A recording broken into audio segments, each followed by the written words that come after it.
अस्सलामु अलैकुम नाजरीन, आज की वीडियो के अंदर हम आपको बयान करेंगे कि ऊँट किस किस्म का जानवर होता है और अल्लाह तबारक व तआला ने इसको शयातीन से क्यों तख्लीक फरमाया और ऐसी क्या वजह है कि हजूर अकरम सल्लल्लाहु अलैहि वसल्लम ने इसका गोश्त खाने के बाद वज़ू का हुक्म अरशाद फरमाया। और जो आप सल्लल्लाहु अलैहि वसल्लम से ऊँटों के बारे में नमाज पढ़ने के बारे में पूछा गया तो आप सल्लल्लाहु अलैहि वसल्लम ने इससे मना क्यों फरमाया। और जब आप सल्लल्लाहु अलैहि वसल्लम से बकरियों के बारे में नमाज पढ़ने की इजाज़त मांगी गई तो आप सल्लल्लाहु अलैहि वसल्लम ने इजाज़त क्यों अता फरमाई।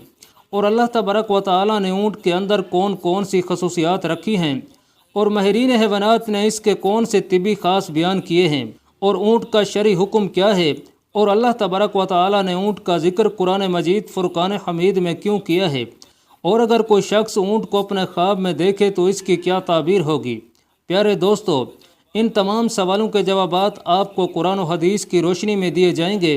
लिहाजा हमारी आपसे ये गुजारिश है कि हमारी इस वीडियो को आखिर तक ज़रूर देखिएगा और हमारे चैनल को सब्सक्राइब कीजिए। यहाँ मुनफरद मालूमात पर मबनी वीडियोज़ मिलती रहेंगी। नाजरीन मोहतरम, कुरान मजीद फुरकान हमीद में ऊँट के मुतालिक अल्लाह तबारक व तआला यूँ इरशाद फरमाता है, जिसका तर्जमा है, क्या वो ऊँटों को नहीं देखते कि उन्हें किस तरह पैदा किया गया। प्यारे दोस्तों, इब्ने माजा में है कि नबी करीम सल्लल्लाहु अलैहि वसल्लम ने इरशाद फरमाया, ऊँट घर वालों के लिए बाइस इज़्ज़त और बकरियां बाइस बरकत होती हैं और घोड़ों की पेशानी में यानी कि घोड़ों में खैर व बरकत क़यामत तक के लिए बांध दी गई है। नाजरीन, ऊँट इस कदर ताकतवर होता है कि वो भारी बोझ उठाकर बिला तकलीफ़ पाँव पर खड़ा भी हो सकता है और बैठ भी सकता है। और अगर कोई चूहिया ऊँट की नकील दबाकर जहाँ ले जाना चाहे इसे आसानी के साथ ले जा सकती है। ऊँट फर्माबरदारी से मुँह नहीं मोड़ता।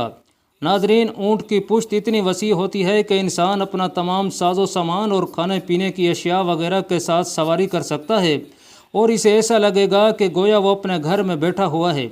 इन सब चीज़ों के बावजूद ऊँट इस मसनूई घर को लेकर फिरता रहता है। और अल्लाह तबारक व तआला ने ऊँट की लंबी गर्दन इसलिए बनाई है ताकि वो बोझ लेकर आसानी के साथ बैठ जाए और भारी बोझ उठा सके। और ऊँट को रेगिस्तान की कश्ती भी कहा जाता है और रेगिस्तान का जहाज़ भी कहा जाता है। नाजरीन, ऊँट को पानी पर सब्र करने की ज़बरदस्त ताकत है। चुनाचे अगर ऊँट को सफ़र में 10 दिन तक पानी ना मिले तब भी ऊँट सब्र कर सकता है। इसी तरह ऊँट हर उस घास को खा जाता है जिसे दूसरे जानवर नहीं खाते। इसी वजह से ऊँट को तमाम जानवरों का सूफी भी कहा जाता है, क्योंकि वो खाने पीने में किसी किस्म का कोई नखरा नहीं करता। नाजरीन, माहिरीन हैवानात का कहना है कि जिस वक्त ऊँट गुस्से में होता है तो वो किसी की भी परवाह नहीं करता। गुस्से की हालत में ऊँट बदखलक हो जाता है और इसके मुंह से झाग निकलने लगती है और वो बिलबिलाने लगता है। इसी तरह माहिरीन हैवानात का कहना है कि ऊँट बुग़्ज़ और कीना रखने वाला जानवर है, लेकिन इसके साथ साथ ऊँट में सब्र व तहम्मुल और दूसरों पर हमला आवर होने की सलाहियत भी पाई जाती है। और सबसे बढ़कर हैरत की बात यह है कि ऊँट ऐसा जानवर है जिसका पिता नहीं होता। शायद इसी वजह से ऊँट के अंदर सब्र व तहम्मुल की बेपनाह क़ुव्वत पाई जाती है और इताअत व फर्माबरदारी का जज्बा भी पाया जाता है। नाजरीन, ऊँट की खसूसियत यह भी है कि वो कांटेदार झाड़ियों को मज़े लेकर खाता है और ऊँट को इन कांटेदार झाड़ियों को हज़म करने में किसी किस्म की मुश्किल पेश नहीं आती। इसकी वजह यह है कि ऊँट की इंतड़ियाँ इतनी मजबूत होती हैं कि इसे खारदार चीज़ को हज़म करने में परेशानी नहीं होती।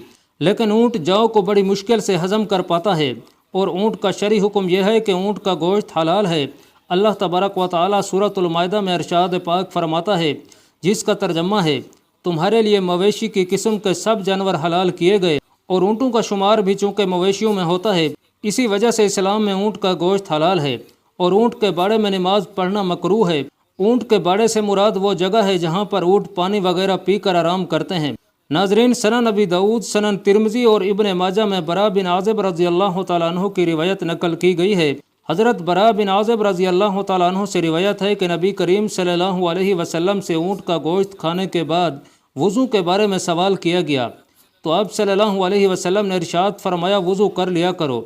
फिर आप सल्लल्लाहु अलैहि वसल्लम से बकरी का गोश्त खाने के बाद वज़ू के मुताल्लिक पूछा गया तो आप सल्लल्लाहु अलैहि वसल्लम ने इरशाद फरमाया कि तुम इसके बाद वज़ू ना किया करो।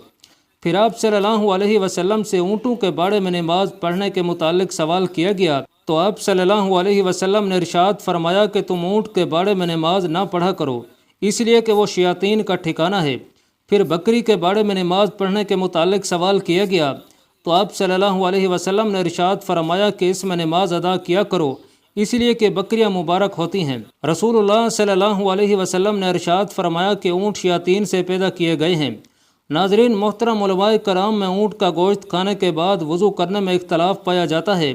بعض علماء کہتے ہیں کہ اونٹ کا گوشت کھانے کے بعد وضو کرنا ضروری ہے، لیکن بعض کہتے ہیں کہ اونٹ کا گوشت کھانے کے بعد وضو نہیں ٹوٹتا، اور علماء کرام کی کثیر جماعت کا اس پر اتفاق ہے، اور یہی مذہب صحابہ کرام رضی اللہ تعالیٰ عنہم اجمعین سے خلفائے اربعہ حضرت ابوبکر صدیق، حضرت عمر فاروق، حضرت عثمان اور حضرت علی رضی اللہ تعالیٰ عنہم کا بھی ہے۔ اور یہ جو حدیث پاک کے اندر ارشاد فرمایا گیا ہے کہ اونٹ کو اللہ تبارک و تعالیٰ نے شیطان سے تخلیق فرمایا ہے، علماء کرام کا کہنا ہے کہ اس کا مطلب یہ ہے کہ اونٹوں کے ساتھ شیاطین ہوتے ہیں۔ اسی وجہ سے حضور نبی کریم صلی اللہ علیہ وسلم نے اونٹوں کے باڑے میں نماز پڑھنے سے منع فرمایا، اور بعض علماء کا کہنا ہے کہ اس سے مراد یہ ہے کہ اونٹوں کے اندر شیاطین کے عادات و اخلاق پائے جاتے ہیں۔ اسی وجہ سے نبی کریم صلی اللہ علیہ وسلم نے ارشاد فرمایا کہ اونٹوں کو شیاطین سے تخلیق کیا گیا ہے۔ بہرحال ناظرین محترم، اس کا یہ مطلب ہرگز نہیں کہ ہم اونٹوں پر ظلم و ستم کریں، ان کو ماریں پیٹیں اور ان کی طاقت سے زیادہ ان پر بوجھ لا دیں، کیونکہ یہ بھی اللہ تبارک و تعالیٰ کی ایک مخلوق ہے، اور جو اللہ تبارک و تعالیٰ کی مخلوق پر رحم کرتا ہے تو اللہ تبارک و تعالیٰ بھی اس پر رحم کرتا ہے۔ اور ماہرین حیوانات کا اونٹ کے طبی خاص کے حوالے سے کہنا ہے کہ اگر اونٹ کے بالوں کو جلا کر بہتے ہوئے خون پر چھڑک دیا جائے تو خون بہنا فوراً بند ہو جاتا ہے۔ اگر اونٹ کی چھچڑی کسی عاشق کی آستین میں باندھ دی جائے تو اس کا عشق ختم ہو جاتا ہے۔ ناظرین، اونٹ کے پیشاب کو نشہ میں مبتلا آدمی کو پلا دیا جائے تو اس کا نشہ اسی وقت اتر جاتا ہے، اور اونٹ کا گوشت انسانی جسم کو طاقت فراہم کرتا ہے۔ نیز جگر کے مرض میں مبتلا شخص کے لیے فائدہ مند ہے، یعنی جس کے جگر پر سوزش آ گئی ہو، اگر وہ شخص اونٹ کا گوشت کھائے تو اس کے لیے فائدہ مند ہے۔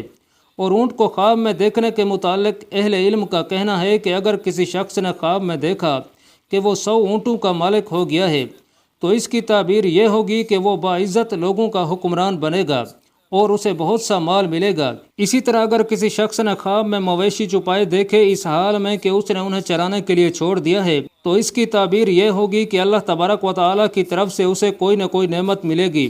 اور اگر کسی شخص نے خواب میں دیکھا کہ وہ عربی اونٹوں کو چرا رہا ہے تو اس کی تعبیر یہ ہوگی کہ وہ عرب قوم کا سردار بنے گا۔ اور اگر کسی نے خواب میں دیکھا کہ کسی شہر میں اونٹ ہی اونٹ ہیں تو اس کی تعبیر یہ ہوگی کہ شہر میں وبا اور جنگ وغیرہ کا خدشہ ہے۔ اور اگر کسی شخص نے خواب میں دیکھا کہ وہ اونٹ کا مالک ہو گیا ہے تو اس کی تعبیر یہ ہوگی کہ اس شخص کو عزت اور عظمت کی دولت نصیب ہوگی۔ واللہ عالم، اللہ رب العزت ہی بہتر جانتے ہیں۔ اللہ پاک کمی بیشی معاف فرمائے۔ اللہ آپ کا حامی و ناصر ہو، آمین۔